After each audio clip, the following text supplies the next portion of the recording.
Hello guys, this is Surendra Kumar. अभियान IAS academy के YouTube channel पर आपका स्वागत है। गाइस, आज हम बात करने वाले हैं यूजीसी नेट एग्जाम के पेपर 1 के बारे में। गाइस, टीचिंग एप्टीट्यूड हम लोग पढ़ रहे हैं। इससे पहले गाइस टीचिंग एप्टीट्यूड के 4 वीडियो ऑलरेडी मैं बना चुका हूं। आई होप आपने वो देखे होंगे, आपको पसंद आए होंगे। गाइस, जरूर से अगर वो वीडियो आपने नहीं देखे तो देखिएगा।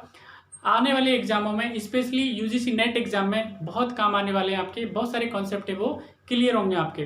गाइस, टीचिंग एप्टीट्यूड के अंदर हम बहुत सारे टर्म्स हैं इस्तेमाल किए थे हमने, और बहुत सारी चीज़ें हम लोग पढ़ चुके हैं। लाइक टीचिंग का मतलब क्या है बेसिकली, उसके कैरेक्टरिस्टिक्स, लर्नर के कैरेक्टरिस्टिक्स के बारे में पढ़ चुके हैं, फीचर्स के बारे में पढ़ चुके हैं, ब्लूम्स टैक्सोनॉमी पढ़ चुके हैं, टीचिंग के लेवल्स है वो पढ़ चुके हैं हम लोग। तो इस तरह से हमने बहुत सारी जो चीज़ें हैं, टॉपिक्स हैं, उसके अंदर क्लियर की थी। गाइस, आज हम बात करने वाले हैं विशेष तौर पे इवैल्यूएशन के बारे में। तो चलिए गाइस, अगर हम बात करें इवैल्यूएशन के बारे में, तो इवैल्यूएशन है क्या, राइट। इवैल्यूएशन का मतलब होता है टू इवैल्यूएट, मतलब इवैल्यूएट करना सीधा सीधा, यानी इवैल्यूएट किसका करना। तो गाइस, इवैल्यूएशन है आपके पास में एक होलिस्टिक टर्म है, राइट। ये वन वे नहीं है, कोई एक टर्म नहीं है, एक चीज़ को क्लैरिफाई नहीं करता। इवैल्यूएशन की जब हम बात करते हैं तो ये किन किन लोगों को, किन किन चीज़ों को इवैल्यूएट करता है। सबसे पहले करता है लर्नर को, यानी जो सीखने वाला है, विद्यार्थी है, यानी स्टूडेंट है, पीपल है, उसको क्या करता है, ये इवैल्यूएट करता है। यानी उसका प्रोग्रेस हो रहा है, यानी कौन सी चीज़ें हैं, कंसेप्ट क्लियर हो रहे हैं, नहीं हो रहे हैं, राइट। चीज़ें क्लियर हो पा रही हैं, समझ आ रहा है, उसको नहीं आ रहा, ठीक है। तो वो इंपॉर्टेंट पॉइंट होता है। देन उसके बाद हम बात करते हैं टीचर की, यानी अगर लर्नर्स जो है आपके पास अगर सीख रहा है तो इसका मतलब टीचर भी है आपके पास है, वो भी क्या कर रहा है, डेवलप कर रहा है, राइट। यानी उसकी जो टेक्नोलॉजी है, पढ़ाने का तरीका है, राइट, उसकी जो नॉलेज है वो हेल्पफुल है, काम आने वाली है। अगर लर्नर सीख नहीं रहा है तो टीचर भी कहीं ना कहीं इसमें फेल करता है। साथ ही इसके बाद क्या करेंगे गाइस, इसके अंदर करिकुलम होता है। करिकुला क्या है, राइट। सिलेबस किस तरह का है आपके पास में, जो बच्चे को उस लेवल पे, सोसाइटी के लेवल पे, और बाकी अगर हम बात करें तो एडवांस लेवल पे वर्ल्ड के साथ compete करने लायक है या नहीं है। तो ये जो सारी चीज़ें आपके पास हम किसके अंदर कंप्लीट करते हैं, देखते हैं इवैल्यूएशन के अंदर। गाइस, अगर हम बात करें तो इवैल्यूएशन की सबसे पहले बात आती है इवैल्यूएशन की प्रोसेस क्या है। तो इवैल्यूएशन की प्रोसेस में अगर बात करेंगे, सबसे पहले आता है हमारे पास इवैल्यूएशन का पर्पज। इवैल्यूएट क्यों करना चाहते हैं, इवैल्यूएशन क्यों करना चाहते हैं, राइट। तो इवैल्यूएशन का पर्पज वेरी इंपॉर्टेंट होता है, राइट। इवैल्यूएशन का पर्पज की बात करूं तो आपके पास में इंपॉर्टेंट होता है फीडबैक लेने के लिए, राइट। फीडबैक लेने के लिए, फीडबैक देने के लिए, दोनों ही तरीके से इसको इस्तेमाल करते हैं हम लोग। कई उसके बाद हम बात करते हैं इवैल्यूएशन के बाद इसके प्रोसेस में ऑडियंस के बारे में। तो इवैल्यूएशन जिसके ऊपर किया जा रहा है, यानी जो श्रोतागण ऐसे बोलते हैं, आप लोग उसको दर्शक बोलते हैं, राइट। तो ऑडियंस में क्या है आपके पास में, वही आपके स्टूडेंट हैं, लर्नर्स हैं, राइट। तो इसके अलावा कोई और भी ग्रुप हो सकता है, जरूरी नहीं कि सिर्फ लर्नर ही हो, पीपल हो या टीचर ही हो। कोई भी आपके पास में क्या है जिसको इवेल्युएट किए जाना है, तो वो इसके अंदर आते हैं, ठीक है। तो वो किस कैटेगरी के हैं, वो सारी चीज़ें। अगर मैं मान लो मैं आपसे बात करता हूँ किस ऑडियंस के अंदर क्या है, एक कोई टारगेट, एक ग्रुप ले लेते हैं, ठीक है। मल न्यूट्रिशन के शिकार बच्चों को ले लेते हैं, यानी जिनके अंदर कुपोषण पाया जाता है, तो आप क्या कर लेते हैं, कैटेगरी बना लेते हैं, राइट। तो उनके अंदर आपको क्या है, आप देखेंगे कि अगर हम 0 से 6 की बात करें, देन 6 से आपके पास में 12 की बात करें, तो इसके अंदर क्या है, अगर जो हेल्दी बच्चे हैं आपके पास, ठीक है, तो उनमें क्या है, वो फिजिकली, मेंटली, और आपके पास में हम बात करेंगे तो विशेष तौर पे स्किल उनके कैसे होते हैं, मजबूत होते हैं, यानी टेंशन लेने की या जो सहन करने की क्षमता होती है उनके अंदर ज़्यादा होती है। अगर हम बात करें मल न्यूट्रिशन के शिकार बच्चों की, तो उनके अंदर ये कैपेसिटी नहीं होती है, वो जल्दी से चीज़ों को गेट नहीं कर पाते हैं, उनकी अंडरस्टैंडिंग जो होती है आपके पास में उतने लेवल की नहीं हो पाती जब वो आगे बढ़ते हैं या आगे ग्रो करते हैं। तो गाइस, यहाँ पे ऐसे लॉट ऑफ एग्जाम्पल्स है जिसमें मैं रह सकता हूँ, बट आपको ऑडियंस को टारगेट करना होता है कौन से ग्रुप है आपका। गाइस, उसके बाद हम बात करते हैं रिसोर्सेज पे। तो जो एविडेंस है आपके पास में, कहाँ से ले रहे हैं आप, राइट। रिसोर्सेज जो है आपके पास में एविडेंस के या डेटा के, वो क्या हैं, तो वहाँ से आपके पास विशेष तौर पर इसके आता है।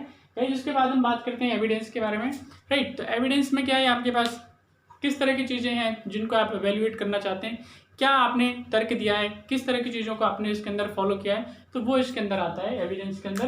गाइस, उसके बाद हम बात करते हैं टेक्निक के बारे में, यानी डेटा कलेक्शन की टेक्निक क्या है आपके पास में, राइट। तो डेटा कलेक्शन की बहुत सारी टेक्निक्स हैं आपके पास, राइट। मेथड हो सकते हैं, सर्वे मेथड हो सकता है आपके पास में, फील्ड स्टडी हो सकती है, राइट, लेबोरेटरी मेथड हो सकता है, लॉट ऑफ मेथड्स भी है डेटा कलेक्शन के। तो वो आपके पास में इवैल्यूएशन के तरीके होते हैं। कई इसके बाद हम बात करते हैं एनालिसिस।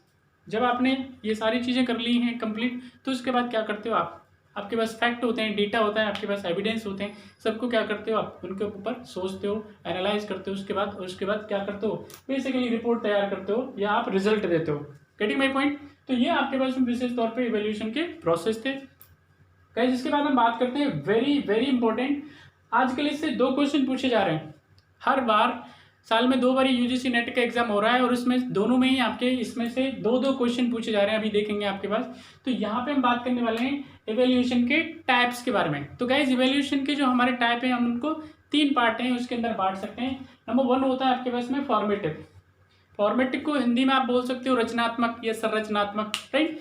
यानी ऐसा इवैल्यूएशन जिसके अंदर क्या बात की जाएगी, जो संरचनात्मक होगा, राइट। यानी जो क्या करेगा, रचना करेगा, या किसके अंदर, यानी बच्चों के अंदर आपको क्या करें कि बच्चे कई बार क्या होता है आपके पास नई चीज़ें क्लियर हो पाती हैं उनको, तो टीचर क्या करते हैं, बार बार उनको क्लास टेस्ट लेते हैं, है ना।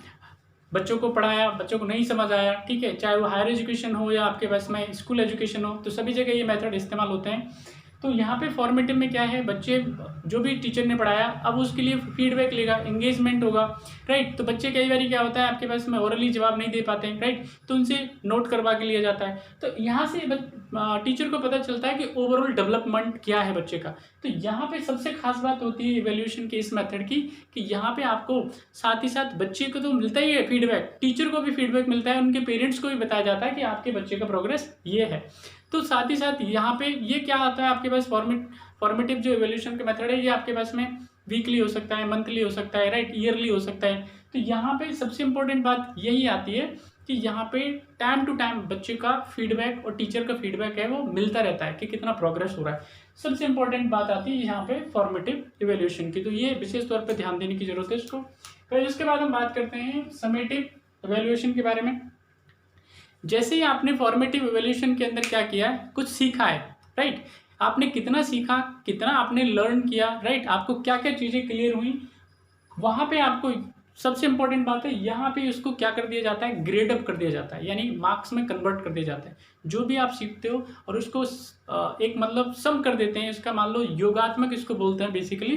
तो यहाँ पे जो भी आपकी उपलब्धियां हैं, अचीवमेंट है, सबको इसमें एक मार्कशीट में कन्वर्ट करके, ग्रेड में कन्वर्ट करके आपको दे दिया जाता है। आपको पता चल जाता है कि मैंने पूरे साल कितना वर्क किया था। तो यहाँ पे विशेष तौर पर ये समेटिव आपके पास इवैल्यूएशन है। कई जिसके बाद हम बात करते हैं डायग्नोस्टिक इवैल्यूएशन के बारे में।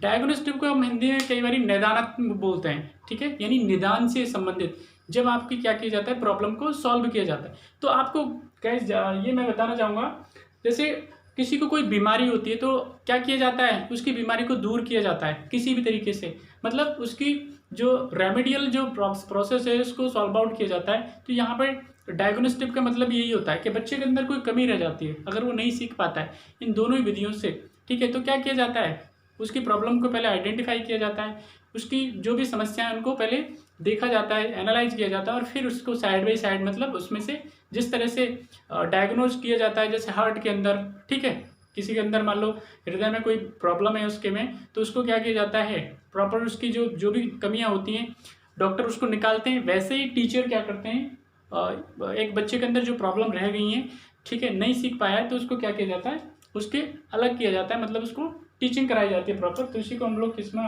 काउंट करते हैं, डायग्नोस्टिक मेथड में इस्तेमाल करते हैं। गाइस इसके बाद हम बात करते हैं very important technique of evaluation के बारे में, ठीक है। तो इवैल्यूएशन की जो टेक्निक है आपके पास में बहुत ही ज़रूरी होती हैं कि किस तरह से आप इवैल्यूएट कर रहे हो। तो इवैल्यूएशन की जो टेक्निक होती है हम 2 पार्ट में बांटते हैं, एक होती है आपके पास में क्वांटिटेटिव टेक्निक और दूसरी होती है आपके पास क्वालिटेटिव टेक्निक। अगर हम बात करें क्वांटिटेटिव टेक्निक की तो इसको 3 पार्ट में बांटते हैं। नंबर 1 है आपके पास में रिटन एग्जाम। रिटन एग्जाम की बात करेंगे तो इसमें क्या किया जाएगा, रिटन एग्जाम का जो फॉर्मेट चलता है वो पेन पेंसिल बेस्ड होता है, राइट, पेन कॉपी बेस्ड इसको बोल सकते हैं आपके पास। तो इसमें क्या है, आपको शॉर्ट आंसर, ठीक है, क्वेश्चन होंगे आपके पास, वेरी शॉर्ट होंगे, लॉन्ग होंगे, ऐसे टाइप होंगे। तो इसमें क्या है आपकी यहाँ पे सबसे इंपॉर्टेंट बात है, एक तो आपका राइटिंग स्किल चेक किया जाएगा जिसे कर्सिव राइटिंग बोलते हैं आप, और दूसरी बात सबसे इंपॉर्टेंट बात है कि कितना आप सोच पा रहे हो, ठीक है, किसी भी टॉपिक के बारे में। तो यहाँ पे आपकी थिंकिंग और आपकी जो स्किल है वो प्रॉपर चेक की जाती है। गाइस इसके बाद हम बात करते हैं ओरल एग्जाम के बारे में। तो ओरल एग्जाम में इंपॉर्टेंट है आपके पास में कि आप इसकी स्पीक आउट कर पा रहे हो नहीं कर पा रहे हो, बोल पा रहे हो नहीं पर अपने आप को एक्सप्रेस कर पा रहे हो नहीं कर पा रहे हो, वेरी इंपॉर्टेंट है। बच्चों को कई बारी चीज़ें आती तो हैं लेकिन वो बोल नहीं पाते, ठीक है, समझा नहीं पाते, ट्रांसफर नहीं कर पाते चीज़ों को, तो इसलिए यहाँ पे ये टेस्ट किया जाता है। गाइस थर्ड है आपके पास में प्रैक्टिकल एग्जाम। तो गाइज प्रैक्टिकल एग्जाम में आपके पास ये क्रिएटिव लर्निंग होती है, ठीक है, ज़्यादातर ये आपके पास लैब बेस्ड होता है। तो यहाँ पे बच्चों को जैसे आपके साइंस है, ठीक है, आर्ट है, तो इस तरह के जो सब्जेक्ट हैं आपके पास वहाँ पे इसका इस्तेमाल जो आपके पास पॉइंट है इसका किया जाता है या मेथड का इस्तेमाल किया जाता है। गाइज इसके बाद हम बात करते हैं क्वालिटेटिव में, तो वेरी इंपॉर्टेंट है इंटरव्यू। तो इंटरव्यू में क्या है आपके पास में बहुत सारे पीयर ग्रुप्स होते हैं, इंटरेस्ट ग्रुप होते हैं, जहाँ पे हर एक व्यक्ति से जाकर के पूछा जाता है उनकी जो प्रॉब्लम्स हैं या उनके जो सॉल्यूशंस हैं उनके बारे में बात की जाती है। अब ये जरूरी नहीं है, कहीं पे भी अप्लाई कर सकते हो, नॉट इवन द स्कूल्स, ठीक है। तो इंटरव्यू बेहतरीन है, आपके पास में एक सर्वे का मेथड है, राइट गाइस। उसके बाद हम बात करते हैं इंटरव्यू के बाद में ऑब्जर्वेशन। तो यहाँ पे आपके पास में ऑब्जर्वेशन में क्या है, फिजिकल प्रेजेंस की ज़रूरत कई बार नहीं होती है। तो यहाँ पे आपको अगर मान लो टीचर है वो बच्चों के बारे में बता देता है, उनकी जो प्रोग्रेस है उसके बारे में बता देता है, तो यहाँ पे कोई भी जो एक्सपर्ट होता है, ठीक है, तो वो उसको ऑब्जर्व कर लेते हैं कि हाँ इसमें प्रोग्रेस हो रही है नहीं हो रही है। गाइस उसके बाद हम बात करते हैं चेकलिस्ट के बारे में। तो चेकलिस्ट क्या है आपके पास, चेकलिस्ट इट जस्ट लाइक आपने मान लो कोई सामान लिया कहीं से, ठीक है, तो आपने क्या करते हो, आप उसको प्रॉपर जो मार्केट में सामान लेने जाते हो तो जिस तरह से आप उसको चेकलिस्ट बनाते हो कि मेरे को ये सामान लेके आना है, और आप घर पे आके देखते हो कि वो कंप्लीट है। तो चेकलिस्ट में आपके पास क्या है, टॉपिक हो गए डिफरेंट जो भी टीचर ने पढ़ाया, तो वो बच्चा किस लेवल से उसको लेके जा रहा है नहीं लेके जा रहा है, तो वो इसके अंदर आता है गाइस। उसके बाद हम बात करते हैं रेटिंग स्केल्स। तो रेटिंग स्केल से गाइस के किस स्केल से बच्चे को रेट किया जाता है, ठीक है, गेटिंग माई पॉइंट, मतलब कि आपके पास जैसे आप बहुत सारी वेबसाइट इस्तेमाल करते हो, ठीक है, या इसके अलावा कोई इंस्टीट्यूशंस हैं चल रहे हैं, ठीक है, या कोई सर्विस ले रहे हो, ठीक है, या कोई ऐप है, तो आप देखेंगे कि उसकी रेटिंग होती है 5 में से उसको स्टार मिलते हैं 4.4 4.5, ठीक है। तो ऐसे ही आपके पास अगर मान बच्चों की बात करें तो बच्चों के पास में जैसे 10 मार्क्स में से कितना रेटिंग दी जा रही है, उसको कितने मार्क्स दे रहा है, तो ये सब इसके अंदर आता है गाइस। उसके बाद हम बात करते हैं क्यूमुलेटिव रिकॉर्ड्स के बारे में। क्यूमुलेटिव मतलब आपके पास में क्या है, कितना प्रोग्रेस हो रहा है, ठीक है, पहले कितना प्रोग्रेस है, कितना उसके बाद मतलब एक बार टेस्ट लिया तो कितने मार्क्स आए, उसके बाद उसमें कितना इम्प्रूवमेंट हुआ, फिर थर्ड टाइम लिया तो कितना इम्प्रूवमेंट हुआ, तो ये सारी चीज़ें इसके अंदर बात करते हैं हम लोग विशेष तौर पर क्वालिटेटिव टेस्ट के बारे में। गाइस उसके बाद हम बात करते हैं वेरी इंपॉर्टेंट उसके जो इवेल्यूशन के ऑब्जेक्टिव हैं या उसके इम्पोर्टेंस के बारे में। तो ऑलरेडी आपको ये अंडरस्टूड है इवेल्यूशन का जो ऑब्जेक्टिव है या इसका इंपॉर्टेंस है, वो सबसे इम्पोर्टेंट यही है कि हमें टाइम रहते जो प्रॉब्लम्स हैं, जो कमियां हैं और जो स्ट्रेंथ है वो पता चल जाती है, राइट। तो इसमें क्या है, वेरी इंपॉर्टेंट है फीडबैक के बाद में क्या है, इफेक्टिवनेस की बात करते हैं हम लोग कि कितना जो भी तरीका इस्तेमाल किया गया था वो कितना इफेक्टिव था, राइट। तो टाइम के बारे में पता चल जाता है आपको, वेरी इंपॉर्टेंट है। तो टाइम, तो ऐसे बहुत सारे ऑब्जेक्टिव्स हैं, और ऑब्जेक्टिव क्या है, ऑब्जेक्टिवों की कोई लिमिटेशंस नहीं है, लॉट ऑफ ऑब्जेक्टिव्स भी है। तो इवैल्यूएशन से आपके पास में क्या है, फायदा ही फायदा होता है, ठीक है। ऑब्वियसली लिमिटेशंस होती है, तो लिमिटेशंस पे हम लोग ज़्यादा वर्क नहीं करते, आपको भी नहीं करना चाहिए। सबसे इंपॉर्टेंट बात यही थी। तो आई होप गाइस ज़रूर आपको 2 क्वेश्चन इसमें से मिलेंगे एग्जाम में, मैं एकदम दावे के साथ कह सकता हूँ। तो आप ज़रूर इस वीडियो को देखिएगा, ठीक है, बच्चों अपने दोस्तों के साथ शेयर करिए, ठीक है। आप इसमें से नोट्स बनाने की ज़रूरत नहीं है, अपने आप में ही नोट्स होता है, तो आप इसको 1 2 3 बार ही देख सकते हैं। कोई चीज़ क्लियर नहीं होती है मेरे से कमेंट बॉक्स में कमेंट करके पूछ सकते हो, ठीक है गाइस। तो चलिए अपना ख्याल रखिए, अगली वीडियो में मिलते हैं, तब तक थैंक यू सो मच।